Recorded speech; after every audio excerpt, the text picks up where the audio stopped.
process today because we're going to use it to supersize and grow your business. Why? Because most people don't even consider emotional health and well-being as part of their planning for growing and building and supersizing their business. And that gives you an automatic competitive advantage.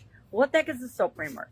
SOAP framework is a simple 4-step process we use to deal with any challenge that we're facing, or problem or obstacle, or whatever you like to call them, roadblocks, setbacks, and we name things all different things. And step 2 of that process, yesterday we talked about our story. What is our current situation with respect to this emotional challenge our organization is facing? And I picked frustration because it's a personal one as well as a professional one. And then what do we want that to be like? Who wants to feel frustrated in their business ever? I don't. So I want to find ways to go from feeling frustrated on a daily basis to not feeling frustrated hardly ever about my business. Because if I'm putting positive energy into my business, I get positive things out. If I'm putting frustration, doubt, worry, fear into my business, I'm getting more challenges, more problems, more doubt, worry, and fear, or things to doubt, worry, and fear about out of my business. And that's the last thing we want as we're growing and building and supersizing. Because the size of our problems grow and the magnitude of our problems grow as our business grows. People don't really tell you that, but when you realize it and you look back on, oh, I remember when my biggest challenge was how to schedule. And now you look at your problems and they're multi-million-dollar problems. It's a very big difference. So I like to use what I call the 10-3-1 tool when it comes to brainstorming options to come up with, to fill the gap between where we are and where we want to be. And I talk about it almost every month now. I found that I've fallen into this habit of talking about it every month because it's one of those foundational tools that we all want to have in our toolbox. And all we do is we brainstorm at least 10 ways that we can fill that gap. So I'm already up to 11. I guarantee by the end of the day, I'll have probably 20, 25, because I want to have a lot of choices. So if the first thing I try doesn't work, I don't feel like, oh my gosh, the world is over. I've got 24 other things to try.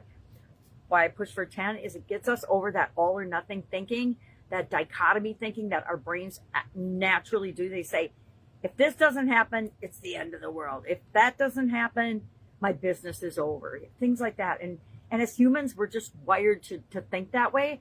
So this helps me and everybody else I've taught it to get over that little hump of thinking and seeing that there are actually multitudes, if not infinite, ways to solve any problem, any challenge that we're facing in our business and in our life.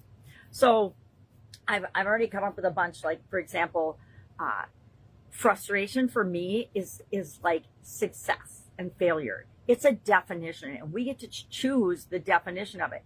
And I realized as I was doing my work yesterday about my current situation that I have a three thing. There's something with 3 going on with me.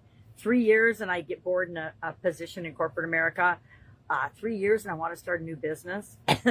3 times I ask somebody to do something, or I look at something 3 times, and if it's not the way I think it should be, I get frustrated or I get upset. I get a little upset because I'm like, I don't understand why they don't have a sense of urgency, aren't getting the thing that I asked them to do done.